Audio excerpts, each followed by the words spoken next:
Olá, gente, sejam bem-vindos aqui ao canal Apologia Veritatis. Eu me chamo Cleibson Américo, sou professor e vamos comentar um pouco acerca do termo Filho de Deus. O que é que significa dizer que Jesus ele é Filho de Deus e quais as controvérsias que daí são geradas, né? E vamos tentar entender isto e o uso desse termo não só na cultura bíblica, mas na cultura extrabíblica, né? Na cultura pagã, profana, certo?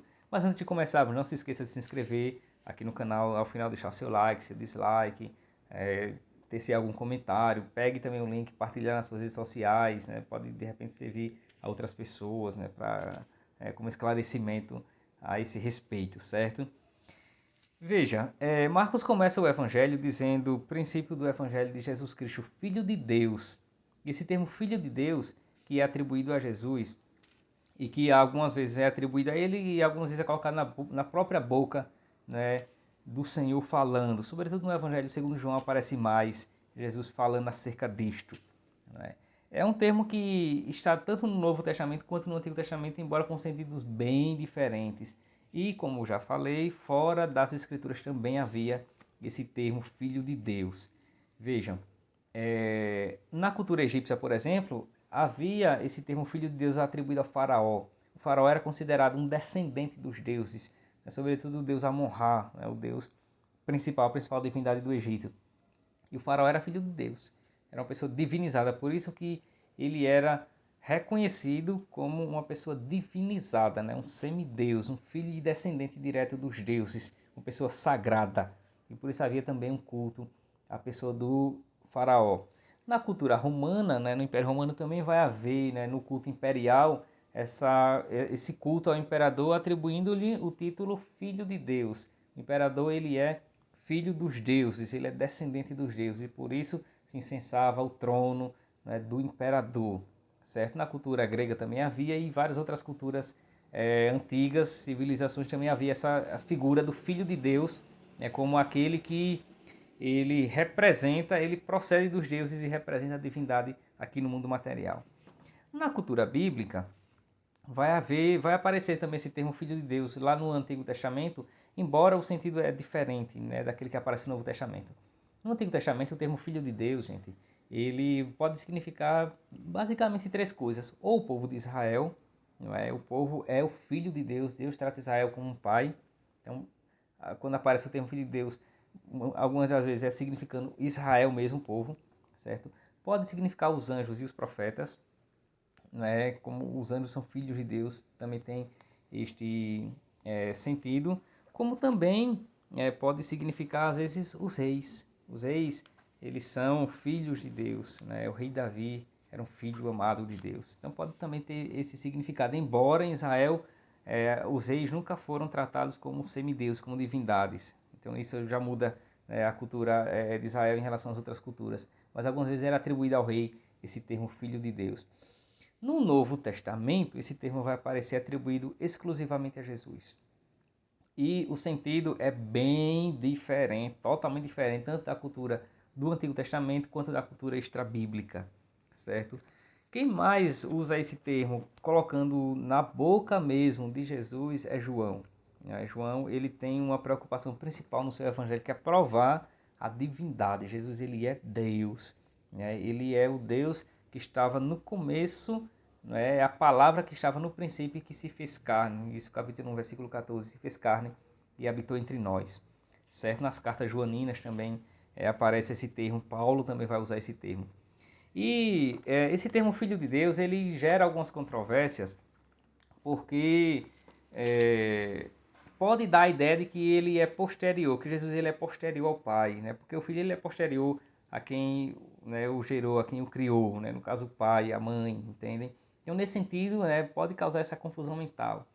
Isso inclusive, né, no século IV, né, houve uma heresia chamada arianismo, né? Ário era um presbítero de Alexandria, no Egito, e que dizia que Jesus não era Deus, Jesus era um humano, ele não era Deus, certo, gente? E é por causa disso, dessa negação da divindade, e ele pensava assim que o filho dizer que é filho de Deus é apenas entender que ele é inferior, que ele é um semideus, mas não é Deus, certo? Que vai gerar o concílio de Nicéia, né? O primeiro concílio ecumênico da história da igreja é do ano 325, na cidade de Nicéia, Depois nós tivemos outro em 381 em Constantinopla. Esses dois são bem importantes, porque são eles que vão definir, né, enquanto definição dogmática, a divindade do Filho, a divindade do Cristo, certo? E daí é que vai surgir aquele credo belíssimo, né, antiquíssimo e longo que nós temos, o chamado credo niceno-constantinopolitano, aquele, né, bem mais comprido que ocasionalmente a gente reza em algumas missas, quando naquela parte diz, não é o seu único filho e Jesus, né? Ele é Deus de Deus, luz da luz, Deus verdadeiro, de Deus verdadeiro, gerado, não criado, consubstancial ao Pai. Né? Essa parte é bem importante para a gente entender essa discussão aqui que eu estou querendo trazer para vocês, certo? Ele é gerado, ele não é criado. E aqui é uma diferença difícil de entender, não é? Difícil para nós ocidentais entender isso, essa ideia de que ele é gerado. Veja, Jesus não é uma criatura, ele não foi criado pelo Pai. Porque se ele fosse uma criatura, ele teria se criado no tempo como nós. Né? E aí, ele sendo criado no tempo, ele também estaria sujeito à corrupção, estaria sujeito à temporalidade, né? Coisa que nós, todas as criaturas, nós somos passíveis. Não, ele não foi criado, ele foi gerado. E ser gerado quer dizer, ele é da mesma eternidade, ele é da mesma substância, ele é da mesma essência que o Pai. Portanto, gente, o termo Filho de Deus significa precisamente isso. Ele é da mesma natureza que o Pai. Ele é gerado, ou seja, ele é da mesma natureza. Ele é consubstancial. Essa expressão gerado quer dizer isso. Ele é consubstancial. Consubstancial quer dizer ele é da mesma substância divina. É um só Deus, é um único Deus, né, em pessoas distintas. E aqui entraria na discussão acerca da Santíssima Trindade, certo? Mas deve ficar claro para nós isso, que quando a gente diz que ele é gerado, quer dizer que ele é eterno como o Pai, ele é da mesma natureza. O termo grego para consubstancialidade é homousios. Esse termo homousios, homo quer dizer o mesmo e ousia quer dizer substância, natureza. Ele é da mesma natureza que o Pai. Esse é o termo, inclusive, que aparece lá no Concílio de Nicéia, no ano 325, como definição, né, dogmática. Ele é homousios, ele é da mesma natureza que o Pai. Então, ser filho de Deus, né, no Novo Testamento significa isto. Ele é da mesma substância, da mesma natureza que o Pai, certo? E claro que o Antigo Testamento, quando fala do Messias, não deixa claro, né, e é de modo muito velado que aparece esse caráter divino do Messias. Isso é mais algo revelado no Novo Testamento mesmo, pelo próprio Cristo. Inclusive naquela confissão que Pedro faz, isso está no Evangelho segundo Mateus, no capítulo 16, quando Jesus está perguntando a Pedro e aos outros, né? Quem dizem os homens que eu sou? E aí Pedro toma a palavra e diz, isso capítulo 16, no versículo 18, tu és, aliás, no versículo 17, né? Primeiro, Jesus diz, és feliz, Pedro, porque não foi a carne nem o sangue que te revelou isso, não é? Isso o que? Aquilo que Pedro tinha dito lá no versículo anterior, no versículo 16, quando Jesus perguntou e ele diz, toma a palavra e diz, tu és o Messias, o Filho do Deus vivo. Essa profissão de fé de Pedro, tu és o Messias, o Filho do Deus vivo, aí Pedro reconhece o que de fato é Jesus, ele é da mesma natureza que o Pai, coisa que ninguém tinha reconhecido ainda. E é por isso que Jesus vai dizer, não é? Tu és feliz, isso no versículo 17, porque não foi nem a carne nem o sangue, ou seja, não foi o ser humano, não foi ninguém que te revelou isso, mas o meu próprio Pai que está nos céus. Porque reconhecer que Jesus ele é Deus, isso é obra de Deus, né? Isso é obra do Espírito Eterno de Deus que suscita em nós essa consciência que ele é o Filho de Deus, ou seja, que ele é Deus mesmo conosco, certo? Que ele é da mesma natureza que o Pai, é um único Deus. E aí por isso que depois Jesus vai dizer, né? Tu és feliz porque não foi a carne, mas o meu próprio Pai que está nos céus. E então eu te digo, tu és Pedro, e sobre ti, né, sobre esta pedra, eu vou edificar a minha igreja. A igreja de Cristo ela está edificada nesta fé sobre Pedro e nesta fé na divindade do Filho. Ele é Deus, ele é da mesma natureza que o Pai. Certo, gente? E essas controvérsias, né, como já expus, essa controvérsia apareceu no Concílio de Nicéia, em 325. Né? O arianismo foi uma heresia muito grande, né, nesse século IV, certo? E que abalou muito, né? Tanto que precisou a igreja se reunir em concílio. Isso modernamente vai ser retomado, inclusive, pelos Testemunhos de Jeová. Eles tinham a mesma crença dos arianos.